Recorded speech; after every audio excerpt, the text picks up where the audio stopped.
Hey guys, good morning to all of you. आज के इस वीडियो में डिस्कस करेंगे 1 अक्टूबर 2025 के इम्पॉर्टेंट आर्टिकल्स एंड एडिटोरियल को। अगर आप लोगों को वीडियो इंफॉर्मेटिव लगता है, वीडियो प्रोडक्टिव लगता है, तो वीडियो को लाइक एंड शेयर जरूर कर लीजिएगा।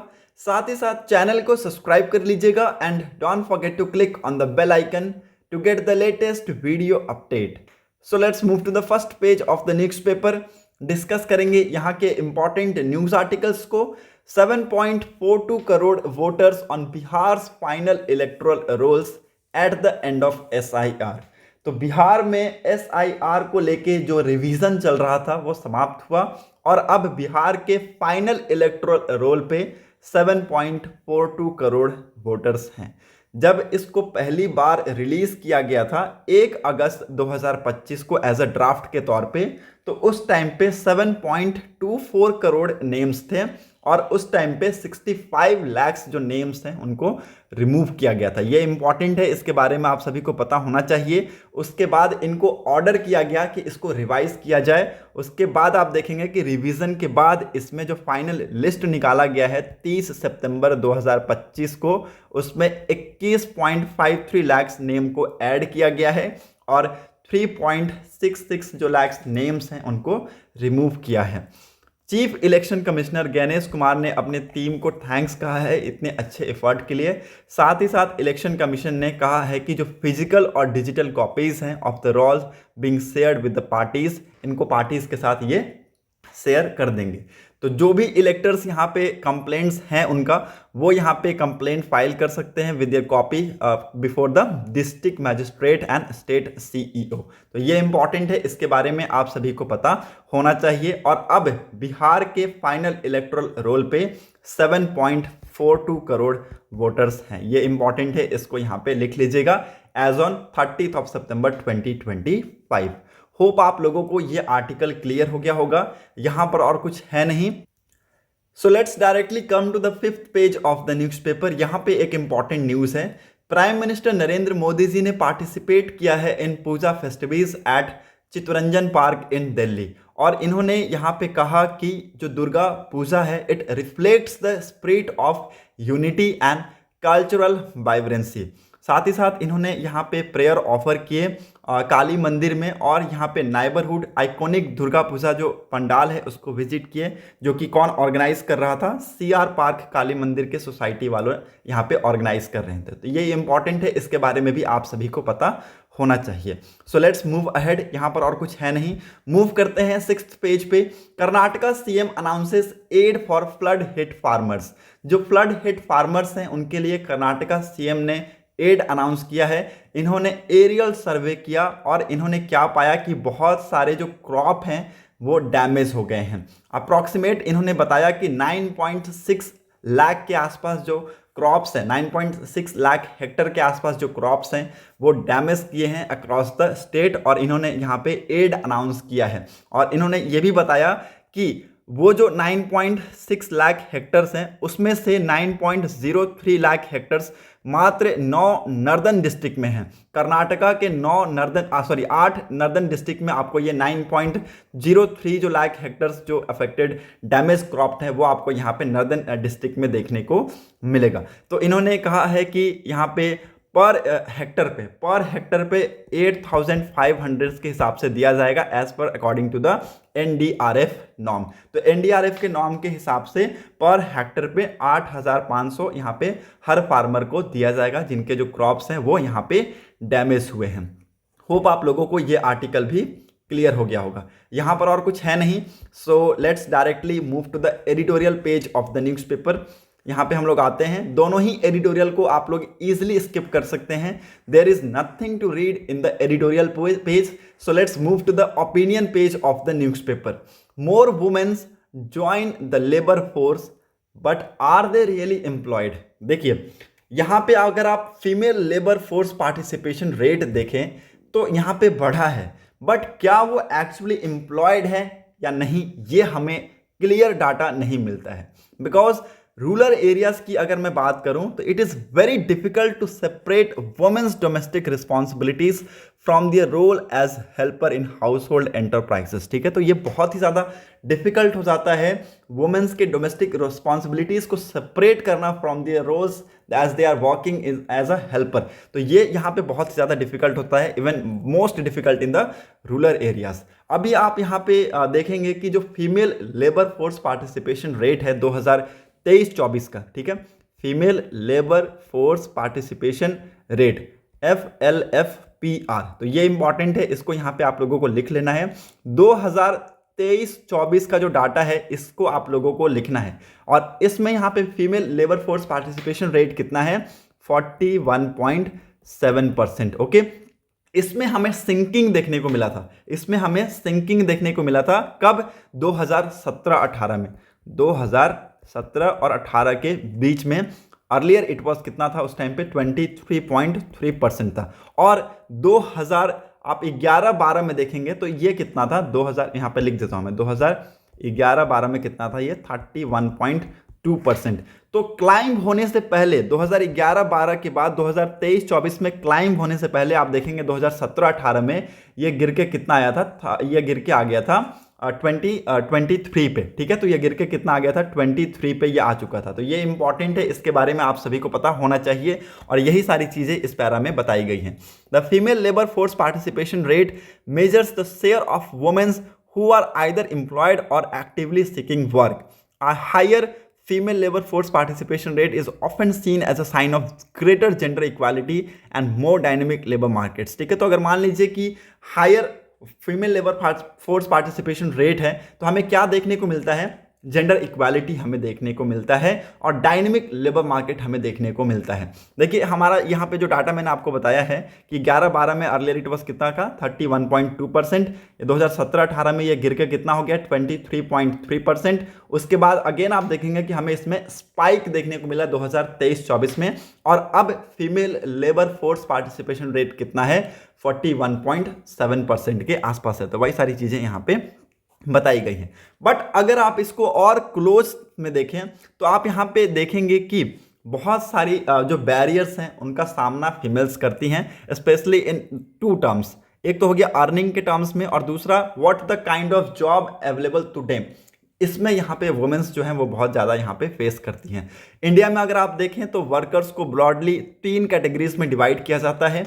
पहला हो गया सेल्फ एम्प्लॉयड, दूसरा हो गया रेगुलर सैलरीड, और तीसरा हो गया कैजुअल वर्कर्स। ठीक है, तो इसको लिख लीजिएगा कि इंडिया में वर्कर्स को 3 कैटेगरी में डिवाइड किया जाता है। पहला हो गया सेल्फ एम्प्लॉयड जो कि खुद से काम करते हैं, दूसरा हो गया रेगुलर सैलरीड्स जिनको रेगुलर बेसिस पे मंथली सैलरी मिलता है, और तीसरा हो गया कैजुअल वर्कर्स। ठीक है, तो वो कैजुअल वर्कर्स यहाँ पे आप देखेंगे कि बहुत ज़्यादा है। और अनपेड हाउस होल्ड लेबर्स में अगर आप देखें तो वुमेन्स जो है बहुत ज़्यादा यहाँ पे रोल निभाती हैं, और वो यहाँ पे काउंट नहीं होता है। ठीक है, तो यहाँ पे एज अ हेल्पर के तौर पे वुमेन्स बहुत ज़्यादा काम करती हैं हाउस होल्ड्स में। ओके, और वो जो डोमेस्टिक वर्क्स हैं वो यहाँ पे अनकाउंटेबल है इन द ऑफिशियल स्टैटिस्टिक्स। यहाँ पे लिखा हुआ है a large share of womens work takes the form of unpaid household labor which does not count as employment in official statistics। ठीक है, तो ये ऑफिशियल स्टैटिक्स में काउंट नहीं होता है, इसलिए यहाँ पे आप देखेंगे कि इसको यहाँ पे कवर नहीं किया जाता है। चार्ट 1, चार्ट 2 और चार्ट 3, चार्ट 4 को अगर आप देखें तो इसमें बहुत सारी चीज़ें आपको पता चलेंगी। तो यहाँ पे मैंने आप लोगों को बताया कि चार्ट 1 में देखिए यहाँ पे बताया गया है कि रूरल फीमेल में कितना यहाँ पे जो फोर्स रेट है वो बढ़ा है। फीमेल्स में यहाँ पे एवरेज बताया गया है, ये रूरल फीमेल का डाटा है, और ये किसका है, अर्बन फीमेल्स का डाटा है। ठीक है, तो ये आप देख सकते हैं कितना बढ़ोतरी हुआ है, ये आप देख सकते हैं। रूरल में फीमेल्स में जो फोर्स पार्टिसिपेशन रेट है ये बहुत तेजी से इंक्रीज हुआ है as per compare to the urban female labour force participation rate. Okay, और एवरेज में आप देख सकते हैं ये इंक्रीज हुआ है। ओके, बट हमें ये नहीं पता है कि ये किस सेक्टर में इंक्रीज हुआ है। ठीक है, किस सेक्टर में इंक्रीज हुआ है। हालांकि बहुत सारी जो चीज़ें हैं वो बताती हैं कि आप देखेंगे यहाँ पे एग्रीकल्चरल एस्पेक्ट्स में वुमेन्स के जो डाटाज हैं वो यहाँ पे इंक्रीज हुए हैं। अर्लियर आप देखेंगे 2018-19 में ये 71.1 थे, नाउ 2023-24 में इंक्रीज होके जो वुमेन्स जो हैं वो एग्रीकल्चरल सेक्टर में ज़्यादा जा रही हैं, 76.9 हो गया। तो ये इंपॉर्टेंट है, इसके बारे में भी आप सभी को पता होना चाहिए। एग्रीकल्चरल्स में जो वुमेन्स हैं वो यहाँ पे ज़्यादा जा रही हैं as per compare to the secondary और टर्सरी सेक्टर। जो चार्ट 2 भी होप आप लोगों को क्लियर हो गया होगा। चार्ट 3 में आपको क्या पता चलेगा, that is paid and unpaid work of women in rural India. Rural India में अनपेड और पेड वर्क वुमेन्स के लिए क्या क्या है। अटेंडिंग डोमेस्टिक ड्यूटीज़ में यहाँ पे आप देखेंगे तो आंकड़ों में गिरावट हमें देखने को मिला है। फ्रॉम 57.8% से ये गिर के कितना पे आ चुका है, 35.7% पे आ चुका है। तो डोमेस्टिक जो ड्यूटीज़ हैं वो वुमेन्स जो हैं वो अटेंड कर रही है, उसके रेट में गिरावट देखने को मिला है। और helper in household enterprises में हमें यहाँ पे इंक्रीमेंट देखने को मिला है। तो ये इंपॉर्टेंट है, इसके बारे में भी आप सभी को पता होना चाहिए। ये 9.1% से इंक्रीज होकर 19.6% के आसपास ये बढ़ा है। तो बाकी अदर एक्टिविटीज़ में जो कि कैजुअल एक्टिविटीज़ हैं और बहुत सारी अदर वर्क्स हैं जो कि इरेगुलर्स हैं, उसमें जो वुमेन्स के पार्टिसिपेशन रेट हैं वो यहाँ पे इंक्रीज हुए हैं। तो यहाँ पे चार्ट 4 की तरफ आगे देखें तो यहाँ पे जो रियल वेज है और अर्निंग ऑफ फीमेल वर्कर्स हैं इन इंडिया वो यहाँ पे बताए गए हैं कि रेगुलर सैलरीड कितने को मिलते हैं, ठीक है, कैजुअल वर्कर्स कितने हैं, ओके, और रूरल और अर्बन में यहाँ पे सेल्फ एम्प्लॉयड और एम्प्लॉयड कितने हैं। तो ये यहाँ पे डाटा बताए गए हैं। इसको अगर आप लोग लिखना चाहें तो ये भी आप लिख सकते हैं। होप आप लोगों को ये आर्टिकल क्लियर हो गया होगा। यहाँ से कोई भी डाउट होता है please let me know in comment section. Move करते हैं टेक्स्ट एंड कंटेक्स्ट पेज पे। Why are Indian broadcasters owed payment. देखिए ये इशू इंपॉर्टेंट है, इसको डिस्कस करना बहुत ही ज़्यादा ज़रूरी है। हालांकि हम इसको शॉर्ट में डिस्कस करेंगे ताकि आप लोगों को भी अच्छे से समझ में आ जाए। नेपाल में क्या हुआ, प्रोटेस्ट हुआ। क्यों प्रोटेस्ट हुआ, क्योंकि वहाँ पे सोशल मीडिया बैन हो गया। That was the immediate cause of protest, ठीक है। हालांकि उसके पीछे के बहुत सारे रीज़न थे, ऑलरेडी हमने डिस्कस कर रखा है। करप्शन हो गया, ठीक है, पॉलिटिकल पार्टीज में इनस्टेबिलिटी हो गया, अनइक्वालिटी हो गया, ओके, तो बहुत सारी चीज़ें थी। और बाद में आप देखेंगे कि सोशल मीडिया बैन जो कि एक इमीडिएट कॉज था प्रोटेस्ट का, उसके बाद ये प्रोटेस्ट हुआ। तो नेपाल में हमने ये स्टोरी समझ लिया। बांग्लादेश में क्या हुआ, शेख हसीना की सरकार गिरी, उसके बाद आप देखेंगे बांग्लादेश में तोड़फोड़ हुआ, ठीक है, वहाँ के पॉलिटिकल पार्टीज को मारा पीटा गया। उसके बाद आप देखेंगे कि वहाँ के जो गवर्नमेंटल प्रॉपर्टीज़ है उसको नुकसान पहुँचाया गया, प्रोटेस्ट किया गया, मैसिव स्केल में प्रोटेस्ट हुए। दोनों ही कंट्रीज़ में सेम प्रॉब्लम, ठीक है, प्रोटेस्ट यहाँ भी, प्रोटेस्ट यहाँ भी, ओके। अब यहाँ पे क्या हो रहा है, जो यहाँ पे इंडियन ब्रॉडकास्टर यहाँ पे इनको शो कर रहे थे, ठीक है, अपनी ब्रॉडकास्टिंग वहाँ पे करते थे, वो उनकी पेमेंट उन्होंने बंद कर दी, ठीक है, क्योंकि उनके पास पेमेंट देने के लिए पेमेंट है नहीं भैया, ओके। तो लगभग 350 करोड़ के आसपास अभी क्या है, ड्यूज बचे हुए हैं दोनों ही कंट्री से, which is remain unpaid since 2023। तो 2023 से अब तक ये जो ड्यू है ये क्लियर नहीं हुआ है। इंडियन एंटरटेनमेंट जो चैनल्स होते हैं they are very much famous in Nepal and Bangladesh, specially Hindi और बंगाली, ठीक है। तो आप देखेंगे कि एंटरटेनमेंट जो चैनल्स होते हैं स्पेशली हिंदी और Bengali, they are very much popular in Nepal and Bangladesh. और बहुत सारे जो हमारे चैनल्स हैं जैसे कि जे स्टार्स, सोनी, वैकॉम, ये यहाँ पे दिखाए जाते हैं बांग्लादेशी टीवी डिस्ट्रीब्यूटर नेटवर्क्स पे, ओके। और आज के डेट में अगर if you are talking of India की अगर बात करें तो इंडिया में आप बहुत सारे जो चैनल्स हैं वो देखेंगे बेसिक पैक्स के हैं और कुछ अदर्स ऐसे चैनल्स हैं जो कि एड ऑन पैक्स पे हैं। लेकिन नेपाल और बांग्लादेश एक सेपरेट फीड यहाँ पे लेता है जिसके थ्रू यहाँ पे उनको क्या मिलता है, यहाँ पे वो सारी चीज़ें मिलती है, ब्रॉडकास्टिंग मिलती है और उसको यहाँ पे क्लीन फीड कहा जाता है, ओके। ये इंपॉर्टेंट है क्लीन फीड, इसको समझना बहुत ही ज़्यादा ज़रूरी है। यहाँ पे लिखा हुआ है Nepal and Bangladesh receive a separate feed of Indian channels. Indian channels का वो सेपरेट फीड रिसीव करते हैं और उसको क्या कहा जाता है, क्लीन फीड कहा जाता है। अब ये क्यों ऐसा होता है, क्यों ये क्लीन फीड कहा जाता है, because this is because ads on channel in India may be for product और variant of product that are unavailable in those countries, ठीक है। तो जो एड हमारे चैनल पे दिखाए जाते हैं, आपके टेलीविजन पे दिखाए जाते हैं, मे बी वो प्रोडक्ट उनकी कंट्रीज में अवेलेबल ना हो, समझिएगा, अवेलेबल ना हो, इसलिए ये क्लीन फीड कहा जाता है। मान लीजिए कोई ऐसा प्रोडक्ट है जो कि सिर्फ इंडिया में ही मिलता है, अदर कंट्रीज में उसको शेयर नहीं किया जाता है, तो वो प्रोडक्ट वो कैसे खरीदेंगे भैया, ठीक है, नहीं खरीद सकते ना, तो इसलिए ये सारी चीज़ें उनको नहीं दिखाई जाती है। Okay, channels typically spend extra to create separate feeds, ठीक है, तो यहाँ पे चैनल्स को एक्स्ट्रा स्पेंड करना पड़ता है सेपरेट फीड को क्रिएट करने के लिए, और ऐसा ये करते हैं उन कंट्रीज के लिए जो कि वो उनको पेमेंट देते हैं अलग से। तो नेपाल एंड बांग्लादेश आप देखेंगे कि इसमें ये काम करते थे, बट यहाँ पे अब इन्होंने पेमेंट बंद कर दी है। पेमेंट को लेके अक्सर यहाँ पे इश्यूज आते रहते हैं, बिकॉज कंट्रीज में आप देखेंगे कि यहाँ पे इंस्टेबिलिटी बनी रहती है। तो अगर मान लीजिए अडानी पावर्स एंड एयरटेल्स ने यहाँ पे ब्रॉडकास्टिंग बंद कर दिया, तो कंट्रीज को बहुत ज़्यादा यहाँ पे कठिनाई का सामना करना पड़ेगा। मूव करते हैं नेक्स्ट इंपॉर्टेंट न्यूज़ की तरफ। Why is environmental surveillance important? This is very critical question. Why is environmental surveillance important? क्योंकि आज के जो पैथोजेंस हैं, pathogens you know that is bacteria और वायरस, जो कि डिजीज कॉज करते हैं ह्यूमंस और एनिमल्स में, इसको ट्रैक करना बहुत ही ज़्यादा ज़रूरी है। और इसको ट्रैक किया जा सकता है ईजिली सीवेज जो ट्रीटमेंट प्लांट्स हैं, या फिर सीवेज जो है यहाँ पे जो आज के डेट में इन्वायरमेंटल जो इम्पैक्ट हो रहे हैं ना, उससे हम क्या कर सकते हैं, उसके सैंपल से हम इसको ट्रैक कर सकते हैं। ओके, बट ट्रैकिंग बहुत ही ज़्यादा इंपॉर्टेंट है, क्योंकि यहाँ पे जो सैंपल लेकर जाया जाता है उससे बहुत सारी चीज़ों के बारे में हमें पता चलता है। पैथोजन कैसे रिएक्ट करते हैं, आज के जो पैथोजेंस है वो बहुत ज़्यादा चेंज हो चुके हैं, तो उसके बिहेवियर को हम लोग क्या कर सकते हैं, स्टडी कर सकते हैं। Sample taken from sewage treatment plant, effluents from hospitals and from public space such as railway station, toilets in airplane can be studied to see how the pathogens they contain change from day to day। तो कैसे वो दिन प्रतिदिन change हो रहे हैं, ये हम लोग यहाँ पे देख सकते हैं, ये इंपॉर्टेंट है। और यहाँ पे देखिए इवन हम उनको भी स्टडी कर सकते हैं जो कि राउंड वॉर्म्स है, हुक वॉर्म्स है, क्योंकि इनसे पैरासिटिक जो वॉर्म्स डिजीज है वो ट्रांसमिट होते हैं, ठीक है। और ये पैरासिटिक वॉर्म्स से ये डिजीज ट्रांसमिट होते हैं, इसके बारे में आप सभी को पता होना चाहिए। और इसको हम कैसे मॉनिटर कर सकते हैं, वेस्ट वाटर और सॉइल सैंपल को एनालाइज करके हम इसको मॉनिटर कर सकते हैं, और इसके जो डिजीज़ का बर्डन है उसको स्प्रेड होने से रोक सकते हैं। तो ये भी इंपॉर्टेंट है, इसके बारे में भी आप सभी को पता होना चाहिए। अब देखिए यहाँ पे ये इंपॉर्टेंट क्यों है, ऐसा क्यों कहा जा रहा है कि इन्वायरमेंटल सर्विलेंस करना ही चाहिए, क्यों कहा जा रहा है? क्योंकि देखिए the only way to figure out the level of infection in community was to detect the infection in patient called the clinical case detection। अब कहने का क्या मतलब है भैया, देखिए जो लेवल ऑफ इन्फेक्शन है उसको फिगर आउट करने के लिए एकमात्र तरीका क्या होता है कि जो पेशेंट है उसको क्या करना, स्टडी करना।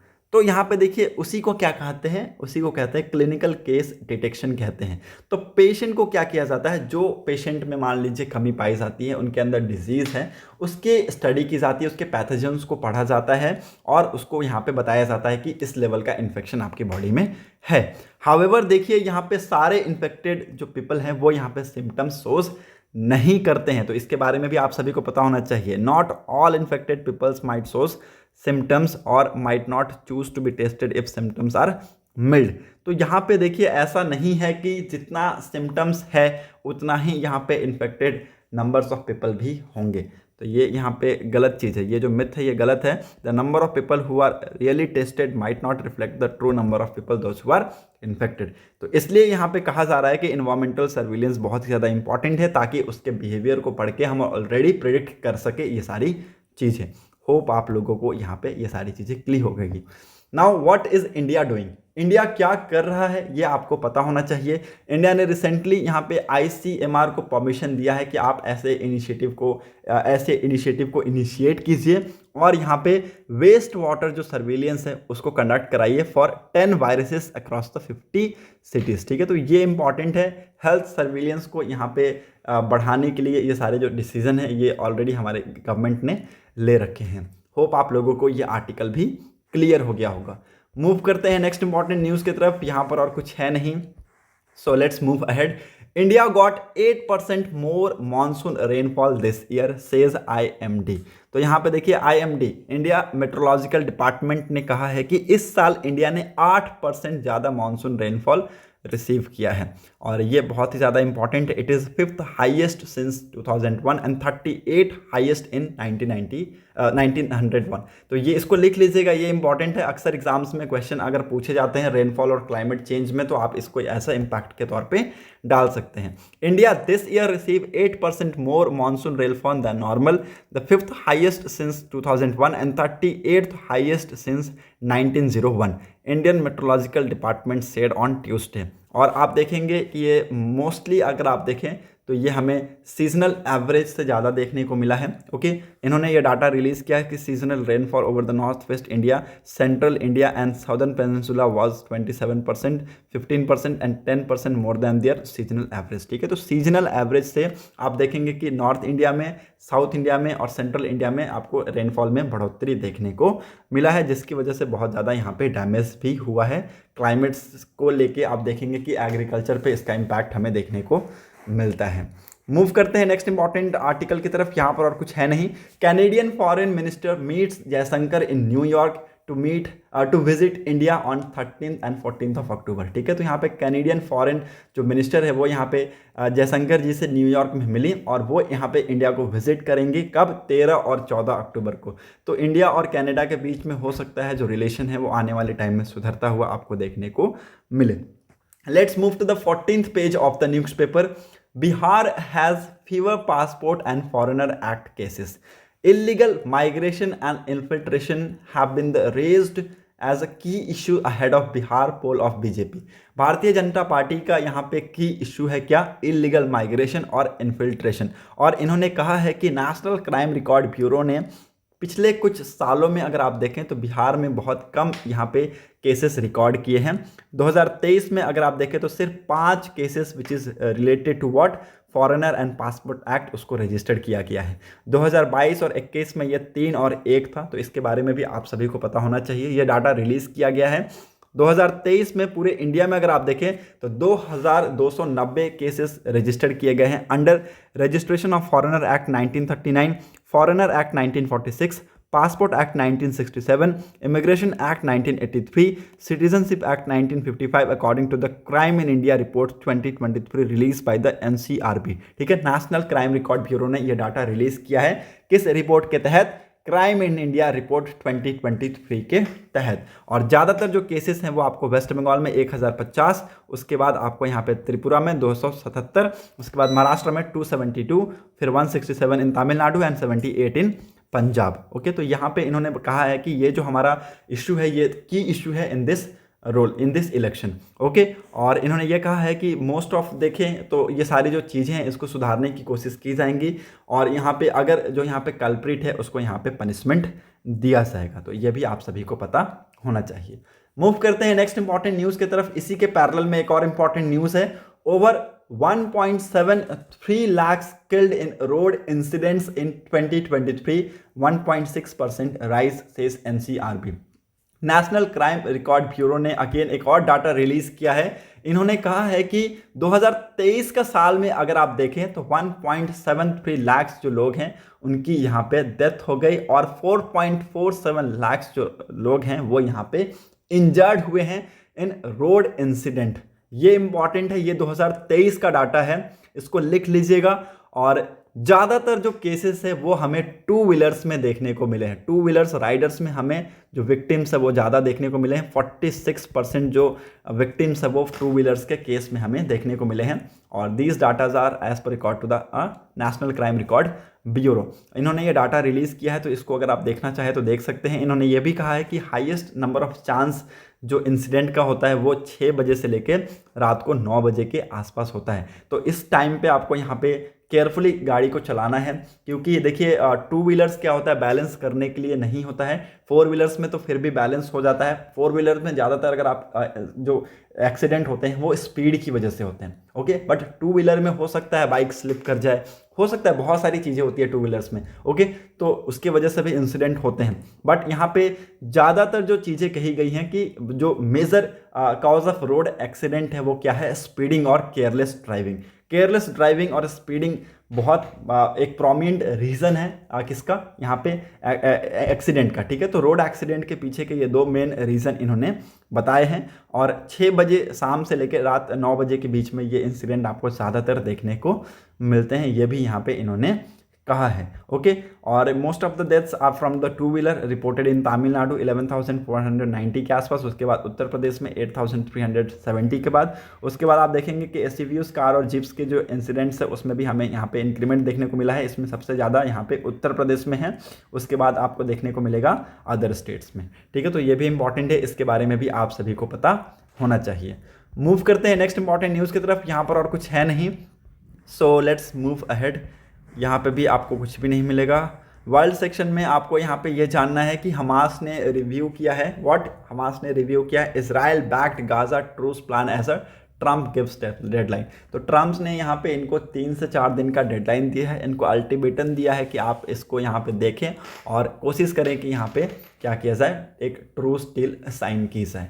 होप आप लोगों को आज का ये आर्टिकल और आज का ये न्यूज़पेपर पसंद आया होगा। अगर कोई भी डाउट होता है please let me know in comment section. साथ ही साथ वीडियो को लाइक कर लीजिएगा, चैनल को सब्सक्राइब कर लीजिएगा और लोगों के साथ इसको शेयर करना बिल्कुल मत भूलिएगा, ताकि उनको भी जो न्यूज़ है उससे अपडेट मिलता रहे।